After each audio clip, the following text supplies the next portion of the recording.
I feel like I'm too low IQ to be on your podcast. I'm too much of a chud. No, not at all. Oh, I gotta cover up my feet. Yeah, dude, that's a foot reveal. Yeah. I feel like I'm about to turn into a towel guy. Like, guys that come to jiu-jitsu with towels. I never understood it. And I've just been sweating a lot more recently. I'm sweating more. Is that a thing? Is that real? I don't know. Old guys sweat? You ever encounter an old guy like out in the wild and they just have a smell? They have like an old guy smell. Like a couple weeks back, I like went in my closet and I took something out that I hadn't worn in a long time. And I was like, oh no, I have an old guy smell now. And I think that's what it is. I think it's, it's a shirt in your closet that you haven't worn in a long time because like you don't do anything where you have to look respectable because you're old. And then like somebody dies. So you have to like wear your nice shirt at the funeral and then you smell like an old person. Yeah. I mean, that could be it. It could just be like whatever alchemical reaction happens with that shirt to make it smell like that is also happening to your skin just because you're kind of aging. You are the shirt. Yeah. There's the no specialist leather. There's no separation between me and the shirt. Yeah. Welcome to BJJ Meditations, Collin. Happy to be here. Thank you for having me. Yeah. I don't think you're a chud. Let's start out by saying that. I say that I'm taking back the word. I am a chud. So what is a chud to you? A chud, dude, that's such a great question because I think you could take it in a few different, you could be charitable with it or you could be uncharitable. And what I would say is just someone who doesn't really, the perception is they don't think too much about something. Yeah. Like if you like wrestling, like pro wrestling and you're 30 years old. Yeah. You have chud tendencies, right? Okay. But the reality is you could be a very thoughtful, intelligent person. Yeah, Rick Rubin loves pro wrestling. Yeah, exactly. So I would say that like that's why I kind of like it because I don't know. I mean, I was kind of listening to your podcast about hunting and I bet you oh yeah. You're right. You seemed pretty insecure about you're aware of the fact that it kind of is coded as a low status and you're kind of insecure about that. It's not necessarily status. I guess if you're considering status as being like a marker of intellect, which I guess it can be, but I think that the judgment I feel more about hunting is more about like cruelty. Like people just see it as wanton cruelty when in actuality, like in my mind, it's just about food. But anyway, I get the analogy you're making. Mm-hmm. Yeah. Yeah. I mean, for hunting, I don't know how anyone that is the moral high ground, like in my opinion, like so it's funny to me that because there probably are people who see it in those terms, and I just think it's like what do you eat again? Oh, like how many bunnies were killed to get that piece of cabbage, or how many? If you brought up factory farming in it, and I think it's a great comparison. Yeah. Well, but anyway, I think there are in hunting there are certainly chuds among us. I hunted with my fair share of North Jersey degenerates when I was a kid, but people come to things for different reasons, and like there are definitely jiu-jitsu chuds out there. I never would peg you for one. Maybe if nobody ever spoke to you or saw you on the exterior, they might think of you that way, but I don't know. You belong on this podcast, Collin. That's what I'm trying to say. I appreciate that. Everyone belongs on this podcast. Thank you. But the reason why I wanted to have you, especially on the podcast, Collin, is because at Masters, you and I had a great conversation that totally reframed like how I think about competition in a constructive way. And I think it's one that if we had it publicly, more people would find competition accessible. So why don't you like just give people like a high level overview of like what we were talking about in the bleachers at Masters, and we'll go from there. Yeah, I think it was after your loss is what you're talking about, right? And so you had lost, you fought a great match. You had a lot of good opportunities, and you just didn't come out on top. There's a few mistakes, and you got kind of your opponent took advantage of those mistakes, right? Yeah. And so there's a saying, which is just a saying. I didn't come up with it. It is just a saying, but it's no sad stories. And that's the first time I heard it in reference to jujitsu was actually the Meow Brothers. I think they even have like merch with it. Oh, wow. They had it on, or at least there is merch that exists that they were wearing, and they kind of, for a few years, I think that was like their motto that they lived by. And to me, I mean, to me, what it means is basically like, hey, you lost. That isn't your identity unless you make it your identity. Yeah.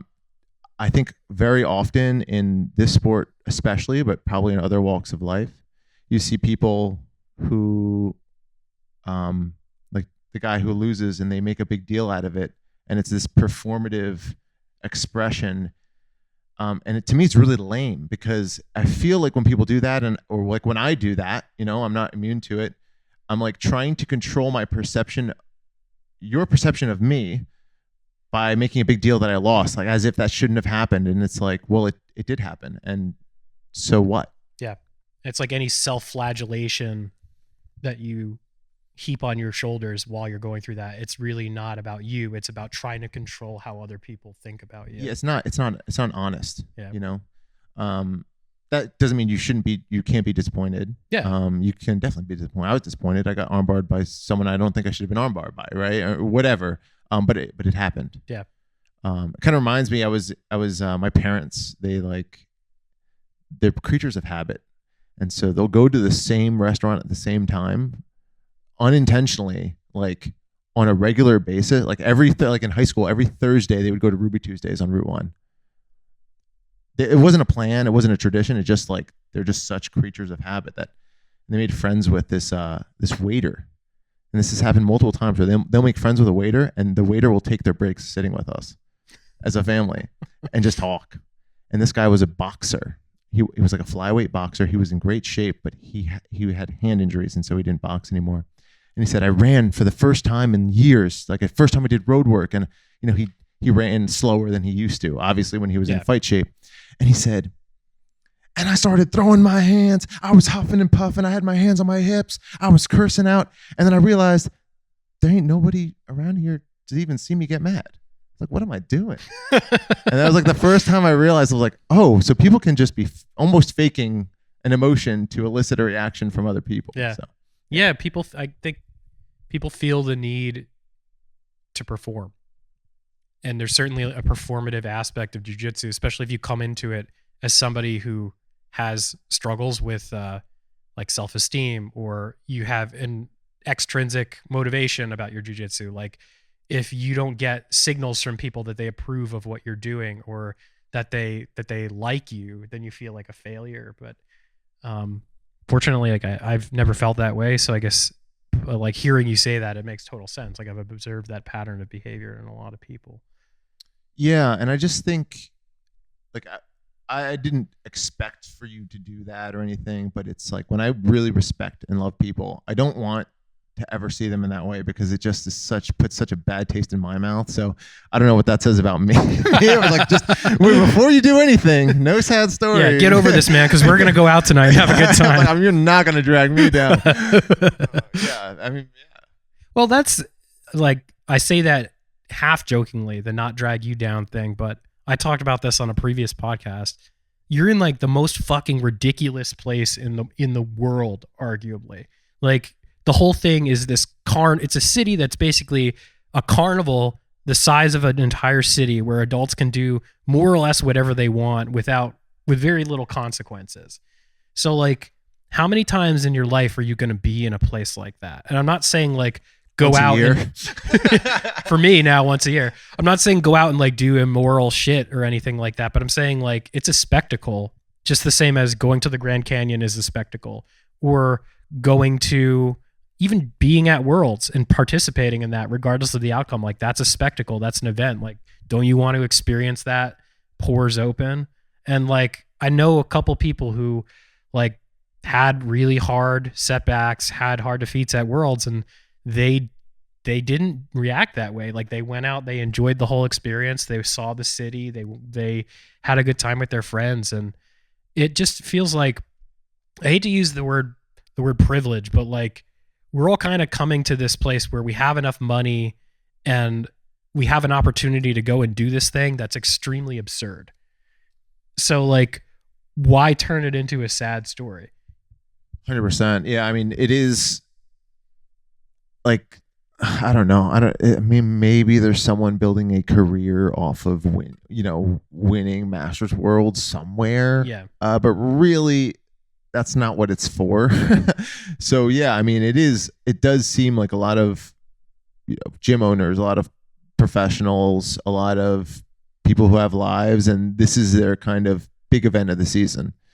Like when I got back from Worlds, there was a guy I trained judo with, and he's a brown belt, and he's really good. And he was like, "Hey man, like I want to do Masters Worlds next year. Like, will you help me get ready?" And I'm like, "Sure." I mean, you could literally go right now. Right. Like, it's like I'm all for preparation, but like it's really about getting there, getting on the mat, and participating in the culture. It is really a cultural event more than anything else. Well, so like Jeff's son, I was talking to him before the event, and he was kind of before his match, and he was getting into his own head a little bit about, was he overmatched or was he kind of outclassed by the people that were there?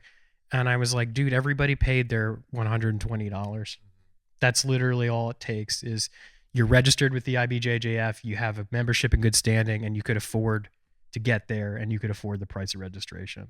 Like, don't overthink it. Yeah. You don't know if the guy you're going to be going against is somebody who's been training for 6 months to get ready for this event, or somebody like you just said, where it's like, dude, you're ready right now. You got $180 and a plane ticket. Like, yeah. And it's like to make it anything else is, especially because when you start looking at the points and everything, like I remember at Purple Belt, I don't really look at the seating anyway. Just for like the events that I participate in, it's not really that important. And I remember I was seated. I was like a bottom seed, I think. And that's because I compete at adult otherwise. So I don't have any master. Well, now I do, but I did not have any points in the master's division.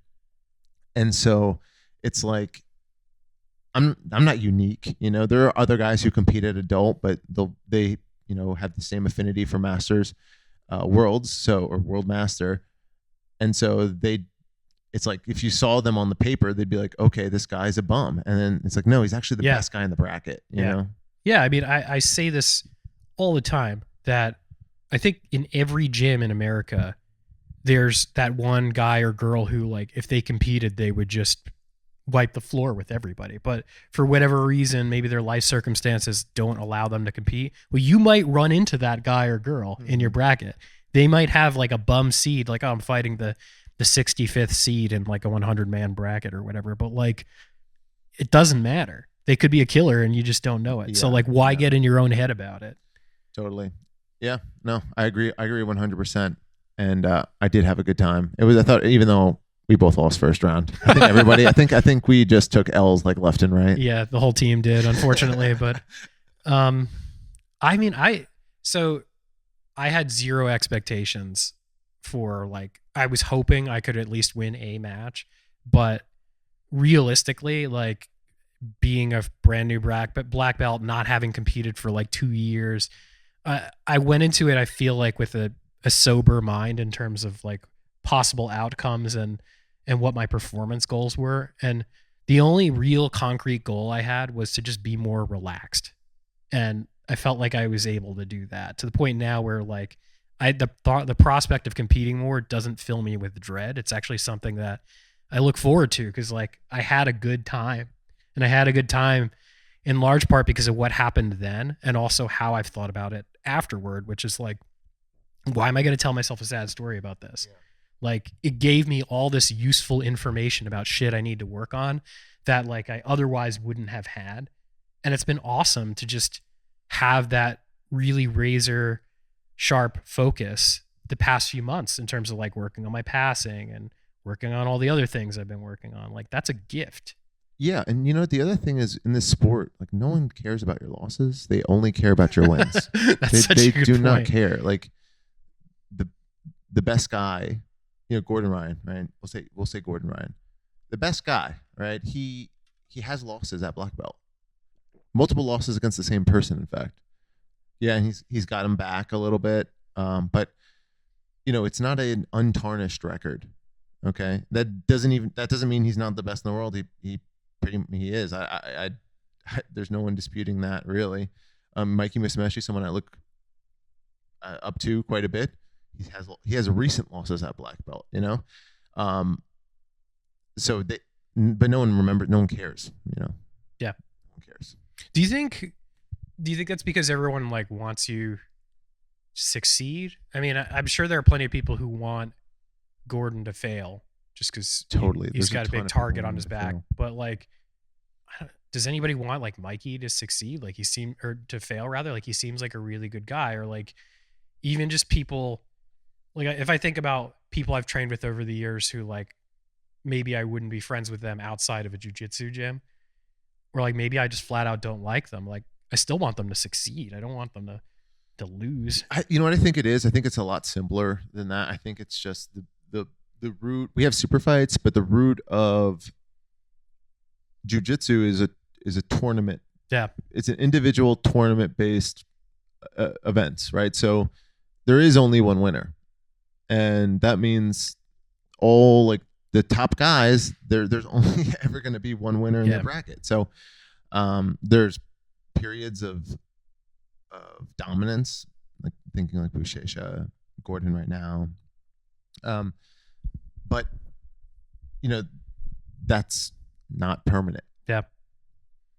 And I think that's a good thing. I think that when the one thing, I don't think that a gym needs to be a competition gym or have a heavy focus on competition.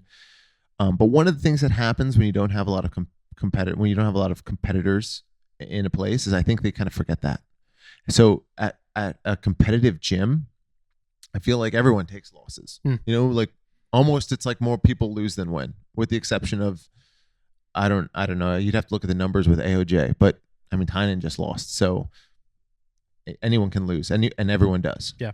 I mean it's a long career for most people too. So just if you're running it out there consistently, you're going to accumulate a lot of losses. And there, as you said, there's only one gold medalist for a given weight division and rank. I guess like the thing that I'm wrestling with, having come out of this experience and having this plan to do more competition, is like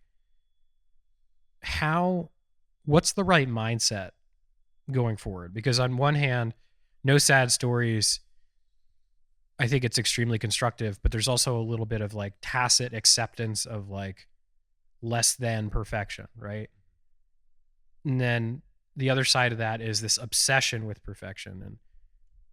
And I guess where I land on it is I'm just realistic about where I am in my life, and I'm realistic about my grappling abilities. And I know what it takes to be great just from like the people that I work with. And I know secondhand what it takes to be great in jiu-jitsu just from like observing the greats. And I just know I don't have the capacity to do that in my life. So I feel like, am I copping out? Like, am I not doing this right? Am I not putting the best version of myself out there with this mindset? Maybe that's true, but like, maybe that's just the realistic answer. But like, I really agonize over that. Like, am I not doing this as well as I could? Yeah, you're someone who really likes to prepare for competitions too, right? You like to have like camps or periods of time where you're training much more when you ramp up. So, and I actually love the training camp more than I love competition itself, because I love the process of building. Yeah. And to just be totally invested, that's fine. To be totally invested in that from like top to finish, that's amazing to me. Just gonna make sure we're still good. Yeah. But yeah, I don't know. I don't know how to feel about that. Probably the right answer is, well, everyone is different. I hate when people say shit like that. So, I mean, I'll say this, like, and the second worst answer for me, fill in blank. But I do think that whatever is going to get you, like, first of all, again, you have to figure out why you're competing in the first place. If it's to participate in the culture, like something Ransom said to me is like, I compete because that's what jiu-jitsu people do. And I have a lot of respect for that. Yeah. Is it to win, or is it to improve your jiu-jitsu or yourself? Or for me, I think that having that experience it's invaluable to me. And so my approach is whatever makes me do it more. And so to me, like preparing excessively, it stresses me out, and it will actually make me shy away from competition. That's interesting. So I mean, with that said, I train literally as much as I can, like past my, like just in daily life. So I almost feel like I'm kind of living in a camp, but like I train more than most people, but not as much as probably you during a camp. Right. So it's like, if I have to do that, like I see people get injured in camp and they pull out. I see it's like, okay, well, if you're having a 6-week camp for every competition, that means you can necessarily only compete every 6 weeks. And that's just not going to happen if you're doing camps, right? You're competing twice a year, 3 times a year, or whatever it is, if you're a professional. So for me, I try to train as much as I can. It is a focal point in my life, which is, not for everybody, but I try to just stay ready so I don't need to get ready. Yeah. And I've always respected that about you. As far as like why I do it, for me, my why has never been clearer, like for 2 reasons. The first is the school. Like, I'm a partner at the school now. And to Ransom's point about it's just what you do if you're serious about the sport, I agree with that. And I want to be somebody who leads by example. And to me, I'm dubious of any instructor who like doesn't lay it on the line. Right. And I don't think you need to go out there and win, but you need to test yourself, and you need to be about the process of taking yourself on. You need to be like, when I got my black belt, I talked about like, you need to be about the business of changing your life. And I think jiu-jitsu is like a great arena for that. And competition is a really expedient and efficient way to to change your life for the better and to change your jiu-jitsu for the better. Like, and the other part of it is for my son, like I want to embody that value for him. And actually like becoming a parent has really helped me wrap my head around competing too, because if I think about like, it's not me out there, it's my son out there, how would I react if he took a loss? Like, of course I wouldn't be like, oh, that was horrible, you suck, like what's wrong with you? Like, no, like unless he was a total shit and was disrespectful and cheated or something like that, like I'm going to be supportive of him no matter what, because we all know the hardest part is stepping out onto the mat in the first place. So I guess like if I think about my whys, then I feel like my answer makes more sense. So that was like a really useful way of framing it. Like my why was never to be the best guy, So, I mean, I guess the second part of that question is, are you competing? Is your goal then to compete as often as possible, or is it is World Master once a year enough? Because then it makes sense to like do camps and to like schedule your training across the year for these maybe 1 or 2 big events. Yeah, in my mind, it's like something I would do once a quarter, and that's kind of what I'm aiming for. Yeah. So like that's a lot of camp though. That's 24 weeks or however long. I don't know how long. So like I'm rethinking the camp strategy entirely, and like this is happening in real time as I'm talking to you. Like maybe it would be I only did a camp for like masters and the rest it was like a 2-week sprint or something like that. But the fact of the matter is that my training right now, in terms of how it's structured, like I feel like it's never been better. The way I'm using my time is way more effective for me. Like I'm kind of taking control of my own learning. Even when I'm teaching, a lot of times like I'm teaching things that are in progress for me. So it's like, it's kind of selfish, I guess, in that regard. But I also kind of see it as a way of like taking my own shit on. Like I can come in here and teach you my greatest hits, but it's way more of a stretch for me as a grappler and as a person to teach something that's like new to me, you know? Being honest, that's something that Kevin Ang recently I've noticed is he's a really great teacher, but he is very honest about like the stuff that he's not all that clear on, or like he knows that this is true, but he's still working on a theory to connect to this other kind of passing or whatever it may be. Yeah, I mean, this month Shane split the curriculum into 2 weeks on passing and 2 weeks on guard retention, and like I feel like my guard retention is like 2 years behind. So for me to teach guard retention, it was a really awesome stretch for me to get up to speed on sort of the latest thinking, especially like in supine guard. And like, I'm nowhere near as well versed in that as like you or Shane is. And I'm conscious of that. But like, I felt like if I don't stretch for that, I'm not going to progress as a teacher, and I'm not going to progress as a grappler. Yeah. And if you are into the guard retention, it's one of those things where like a lot of X guard stuff, you play a lot of X guard and you have your pretty strong sequences from there and a strong understanding. And anything you build on that will be built on that foundation, right? For me, it feels like guard retention is something that is like it's like a, they say like with the katana, they like you have to like sharpen it for like some stupid 3 years, 6 years to sharpen a single katana, whatever it is. It's almost like that, where it's like, and if you're not doing it, you're losing it a little bit. So it's like something that's just, I wish there was kind of like an organized way of thinking about it when I was a white belt, because then I could have been sharpening it this whole time and just progressing throughout. Yeah, like when I look back on my time from like white belt to blue belt, there was a lot of stuff where I kind of looked at it and I was like, I'll take that on when I'm ready. And that's just a complete wrong attitude, because you're never ready to take on something new. There's like an implicit paradox in that. Yes. Of like, I understand this now, therefore I'm ready to take it on, but like it doesn't work that way at all. So it's like what you're saying, you constantly need to be about that process of sharpening the blade. Like the blade's going to start dull no matter what you do. There's nothing you can do about it. It's not even dull. It's just a hunk of metal, right. Right. I'm sorry, I didn't mean to digress, but no, it's fine. You brought up like how you'll treat, I don't know if you can say his name. You can say Cormac, yeah. Yeah, Cormac, when he inevitably competes, right?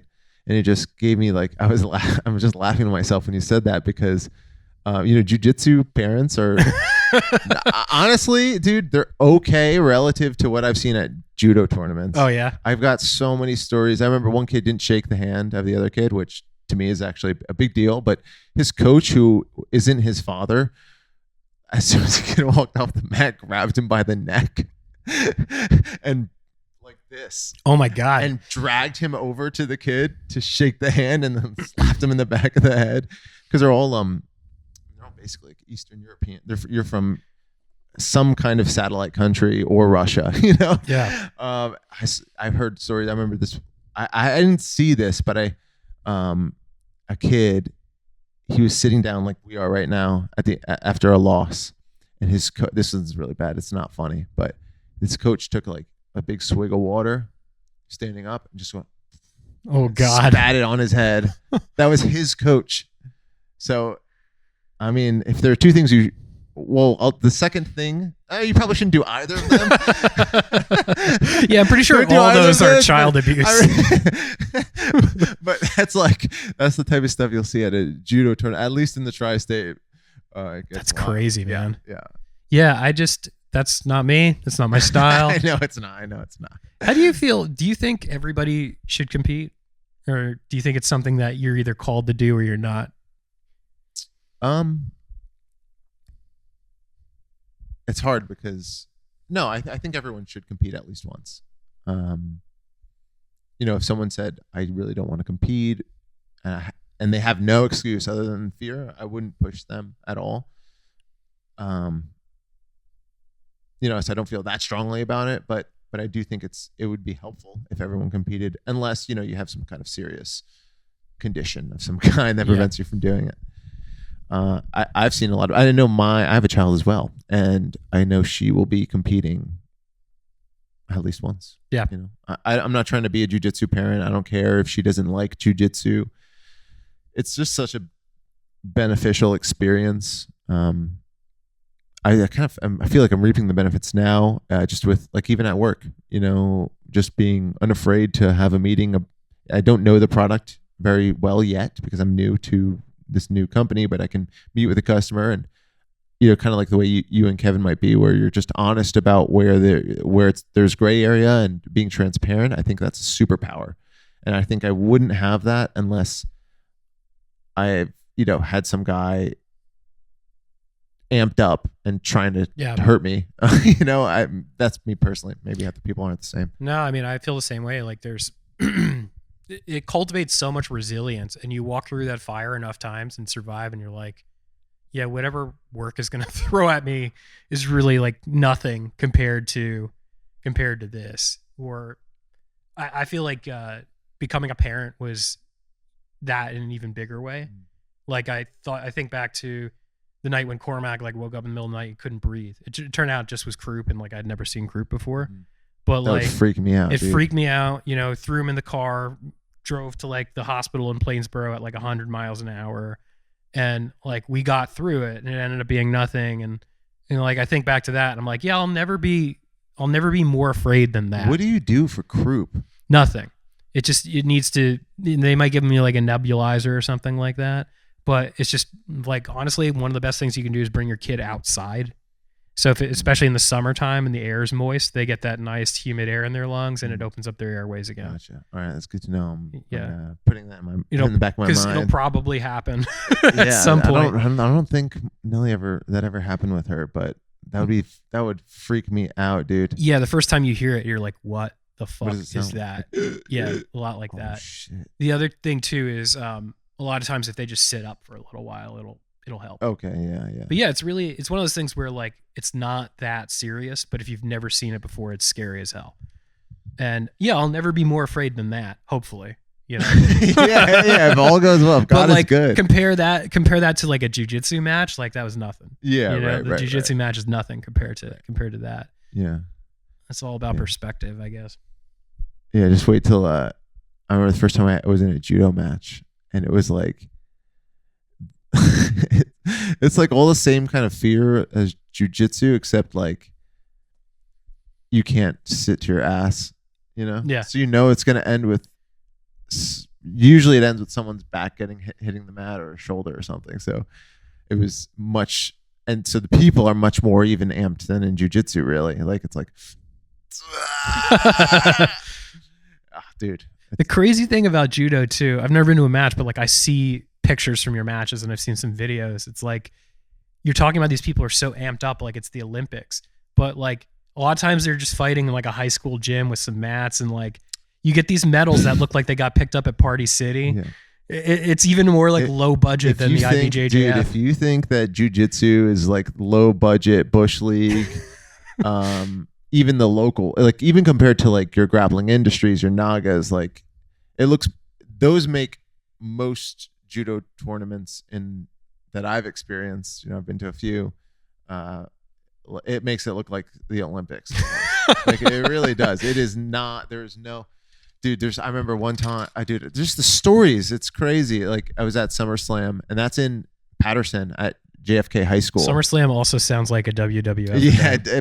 I think there is a SummerSlam. Last Dave Morales. And it was like, it's interesting because they have the kids first and then the adults, and there are fewer mats, right? So after the kids go, all the adults warm up on the mats.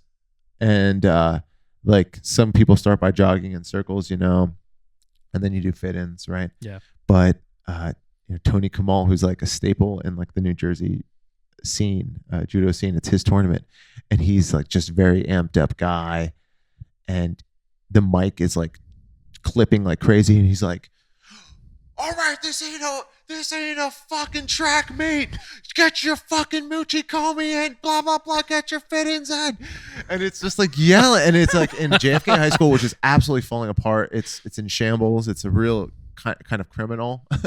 But it's like, it is not, smells worse than probably any jujitsu gym you've ever been in. But yeah, that's like and sometimes they used to have points tournaments.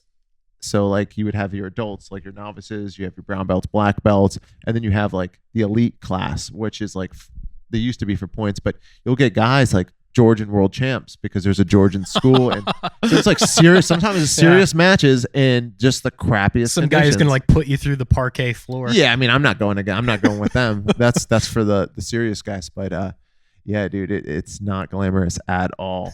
I kind of like that though. You know, like I think that some of all that polish really creates this image of jiu-jitsu of something that it's not. Like, I don't know. Let's not overthink it. Like we're just trying to strangle each other in our pajamas. The conversation that we just had would never happen between judoka because it is so, like you said, it's just so unglamorous that it's like, what the fuck are you talking about? No sad stories. Like, shut the fuck up. Like, it's like you're thinking way too much about this. You took a loss. Just fucking get back in the room. You know, that's the way they view it. But yeah, I feel like just kind of bringing it back to jiu-jitsu, there is always in the back of everyone's mind, it could be a 45-year-old computer programmer, like, because we've let so many Instagram famous, like people get famous on Instagram, that anyone can be famous. And I feel like that adds kind of to the overall meta stress of competition for most jiu-jitsu people, because it's like, well, if I lose this, then I'll never be famous on Instagram. No one has that thought, but it's in the back of their mind, you know? Well, the incentives are there no matter what. Just on like a dopaminergic level, you know, even if you're not Instagram famous, it's just a matter of like, you get your bronze medal and you post your IG photo on the podium and like you get 14 likes. It's like 14 little hits of dopamine, you know? Yeah. Like we're all chasing that dragon, whether we realize it or not. I'm not better than that, but yeah. I don't know. Like the Princeton Invitational, like that shit. That's like, like that. It's in the YMCA basketball court. That's where that is. Yeah. There's 2 mats, 3 mats maybe. It's just smells bad. I mean, that place always smelled bad, even on a good day. Our school used to be in the basement there. People, for those of you who don't know. The Instagram thing really, I have like a rule for Instagram posts about jiu-jitsu, like in terms of like personal posts. Like, of course I post shit for the school all the time, but like, I don't plan on ever posting like a podium thing unless it's like a gold medal in like a legit tournament. Yeah. I think I have a few non-gold medals. But yeah, looking back, I don't know why I posted them. I definitely have them now, but they were from like local tournaments when I was like a purple belt and a blue belt. But like before my son was born, my plan was to do like this big comp run and then go to Masters Worlds. And like I went to Atlanta and I won a bronze, and that was my first IBJJF medal. And I thought about it, like, do I post this on Instagram? And I was like, no, because this isn't what I wanted. Like I wanted to win this. And that's still where I want to go. Even though it was like a small win for me, it just didn't feel like something we're celebrating. Because like you said earlier, like in the grand scheme of things, like nobody fucking cares. Yeah. Like this is all about me. It's not really about, no one cares. I think that's why people post those sorts of pictures and stuff, like of their not wins, because I think that there is a pressure to like be real. And it's like, well, what will people think if I only post my wins? It's like, well, they won't think of you at all because you're not the center of their universe, you know? Even if you do post, like chances are they're gonna like it or not like it, and then instantly scroll to the photos of the guy fighting the alligator. I don't know if you've seen those. Yeah, I do, with the pizza. Yeah. those are great. There's some clutch, some stuff gems, some real gems. Yeah. There's another series. Was that a Picasso one? Was that Picasso? That was AI generated. Definitely. And like, there's so many right now, like picture or image generators. Yeah. And then there's another series I saw of like scenes from inside a Waffle House imagined by an AI. Oh, I need to see that. That's going to be like my next time suck for sure. But yeah, like nobody cares. People want you to win, but even when you win, it's like, okay, on to the next thing. Mm-hmm. Like you're not unless you're somebody who's at the elite level in the sport, like nobody's going to remember. Nobody's going to care. Yeah. I don't know but if that's what makes you compete, if that's your drive, I mean, it's probably not the healthiest thing in the world, but I mean, more power to you. Yeah, to be honest with you, it's better than nothing, I guess. Yeah, because it's hard to get a match. Brown belt, super heavy. It's hard to find a match, man. It's very hard. Yeah, I've never had that problem. I've always had too thousand many matches. Competitors, and I feel like it got worse when I went from middleweight to medium heavy, and I wasn't expecting that, but I guess I feel like it'll get worse. If you come up to super heavyweight, just eat. You don't even have to be that big. You could. I mean, if you ate for 2 weeks, like everything you wanted. I think this is as big as I can possibly be without taking drugs. Even on Russian Bear, you know what Russian Bear is? No, it's Russian Bear. Matty Lyon. It's a weight gainer supplement. He says he must be wrong about this, but he says it's 5,000 calories per scoop. Oh my god, that does not seem possible. No, it doesn't. Because he used to have, what do they call it, an ectomorph? That's what you are. He has that build. Yeah, you wouldn't know it now No, because he's jacked. no idea. But he says in high school he would wake up at 2 a.m. He'd have like a scoop of that, and then he'd have oatmeal covered in olive oil to like just have the calories, I guess, like to like constantly just be like, he was like 130 pounds or something. Wow. You know, he's freaking Superman. But so we're like the same. I'm a little bit taller than him, but I feel like he and I are pretty close to the same. No, that's not He true. might have bigger shoulders. He's like 200 pounds. I'm only like 185. I was going to say we're close to the same weight. No, we're not. He's just Giga Chad. His He's a Giga his Chad. legs are like fucking redwood trees. Yeah, he's big boy. When he gets the De La Hiva on me, I'm like, I'm going to be here for a while.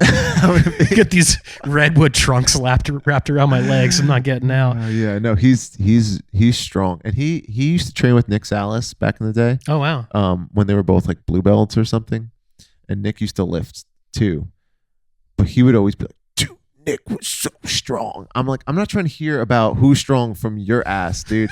You look like you are a Giga Chad. Yeah. You are like a me. You Yeah. have like a superhero physique. Highly memeable face. Yeah. Oh, dude, look at that chin line, man. So good looking. Very high T. Very High T, dude. He's high T. Yeah. He's high T. Yeah. Whatever he's on, that's what Shane needs to get on. Oh man, I don't like. I don't know what Shane's gonna do with this With his knee problem. with his knee surgery. Yeah. Oh, he'll be back. He's gonna get it cleaned up. It'll be 4 weeks. He's gonna come back. Oh, no, trust me. He's gonna hurt himself. I know he'll be back, but I just for those 4 weeks are gonna be like 4 years for him. Is he still gonna teach, or is he gonna get someone to cover? I don't know. You need some coverage. I don't know if he's gonna do the John Donaher like pointing with the stick. I'm sure he's gonna appreciate all this shit talking. Yeah. Oh man, yeah. I feel like we've exhausted the topic, Collin. I know. Well, you'll have to have me on, and we'll talk about Israel Palestine another time. Save that for another day. Oh man, yeah. Geopolitics is a subject we try to avoid here on. Yeah, probably for the best. Probably for the best. Well, thanks, man. Thanks for coming on the show. Cheers, man. Thanks for having me. Yeah. Take care. Thanks, everybody. Oh, yeah. So before I go, the usual spiel. Thanks, Collin, for coming on the show. If you want to support BJJ Meditations, just go to bjjmeditations.com. That's where you can book sessions with me. You can throw some cash on Venmo my way if you want to offset the cost of production of the show. You could also get the blog posts that sometimes underpin the episodes and sign up for the newsletter. I don't know who's going to be the next guest on BJJ Meditations. Collin was the first male guest on BJJ Meditations, so I guess he... Yeah, Elizabeth Bass was the first. Elizabeth? No, it was... so before that, it was Erica, and then it was Elizabeth. Right. Yeah. So Elizabeth was like the first international. I guess she takes that crown, and now you're the first chud. First chud. The chud crown goes to Collin. But yeah, thanks everybody. Talk soon.